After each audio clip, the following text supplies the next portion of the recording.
Bismillahirrahmanirrahim. Permasalahan ke-13.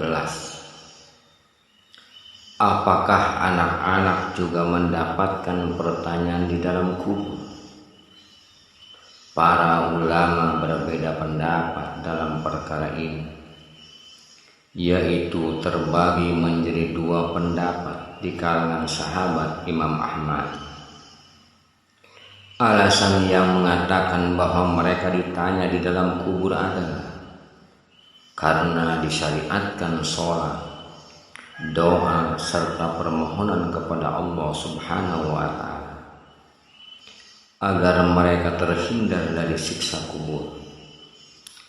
Sedangkan fitnah kubur, sebagaimana yang disebutkan oleh Imam Malik dalam Al-Muwatta dari Abi Hurairah bahwa Nabi Shallallahu Alaihi Wasallam pernah mensolati jenazah seorang anak-anak, dan waktu itu Abu Hurairah mendengar Nabi Shallallahu Alaihi Wasallam membaca doa, Allahumma kihi azabal qabri, ya Allah, lindungilah ia dari siksa kubur.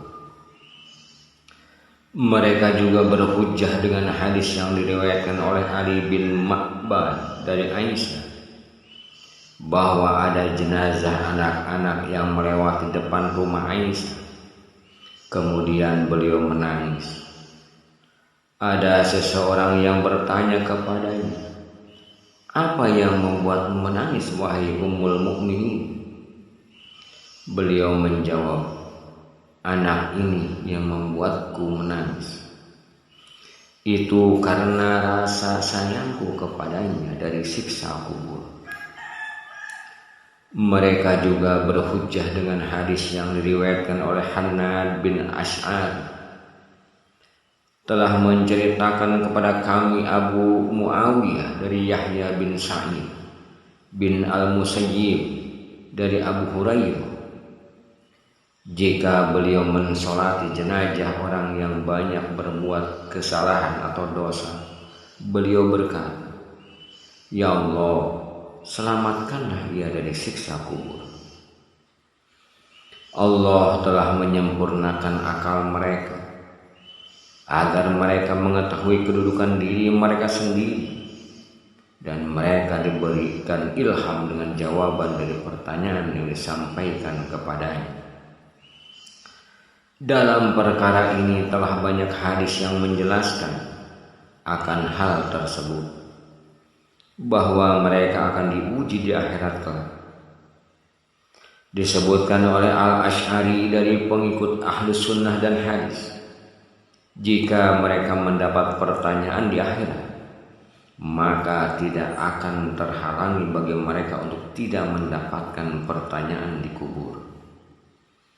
Namun sebagian yang lain berpendapat bahwa pertanyaan akan diajukan kepada siapa yang dapat mengetahui Rasul dan apa yang dibawanya, sehingga mereka ditanya apakah mereka beriman kepada Rasul tersebut dan menaatinya ataukah tidak. Maka ditanyakan kepada mereka, apa yang kamu katakan tentang seseorang yang diutus di tengah-tengah kalian? Kalaupun hal tersebut ditanyakan kepada anak yang belum mumayyiz, apa yang akan mereka jawab? Lantas bagaimana ditanyakan kepada mereka, wahai anak, apa yang kamu katakan tentang orang yang diutus di tengah-tengah kalian? Sekiranya akalnya dikembalikan kepadanya tatkala ia masih dikubur, sungguh mereka tidak akan ditanya sesuatu yang tidak mereka ketahui dan mereka tidak mengilmuinya, sehingga hal tersebut tidak akan memberikan manfaat sama sekali. Hal ini berbeda dengan pertanyaan yang diajukan kepadanya ketika di akhirat, karena Allah mengutus seorang Rasul kepada mereka agar mereka taat kepadanya dan agar mereka dapat memikirkannya. Jika mereka taat, maka mereka akan selamat Dan jika mereka bermaksiat, maka mereka akan dimasukkan ke dalam neraka. Itulah ujian berupa perintah agar mereka mengerjakannya pada waktu itu, bukan sebuah pertanyaan yang berkaitan dengan masa lalu di dunia, yang berupa ketaatan atau kemaksiatan, seperti halnya pertanyaan dua malaikat di kubur.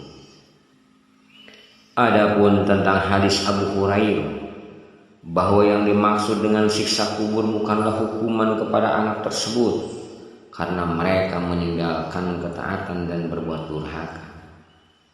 Karena sesungguhnya Allah tidak akan menyiksa seorang pun yang tidak melakukan dosa.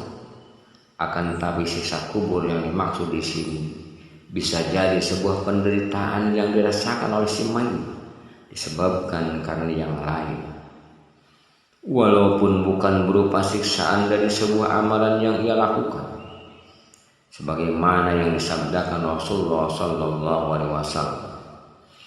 Sesungguhnya orang yang meninggal dunia benar-benar akan disiksa karena tangisan keluarganya, yaitu dia merasakan penderitaan dan tersiksa, bukan disiksa karena kesalahan orang yang masih hidup. Allah Subhanahu wa Ta'ala berfirman dalam surat Al-An'am surat ke-6 ayat 164, orang yang berdosa tidak menanggung dosa orang lain yang berdosa. Yang demikian ini sebagaimana sabda Nabi Shallallahu Alaihi Wasallam, perjalanan adalah sebagian dari siksaan. Jadi siksaan lebih umum daripada hukuman, dan tidak diragukan lagi bahwa di dalam kubur terdapat penderitaan, kegundahan, kerugian yang dapat dirasakan oleh anak-anak, sehingga mereka merasa tersiksa karenanya. Sehingga disyariatkan bagi orang-orang yang mensolatkannya untuk memintakan kepada Allah agar Allah melindungi mereka dari siksa seperti itu. Hanya Allah yang Maha Tahu. Wallahu a'lam bishawab.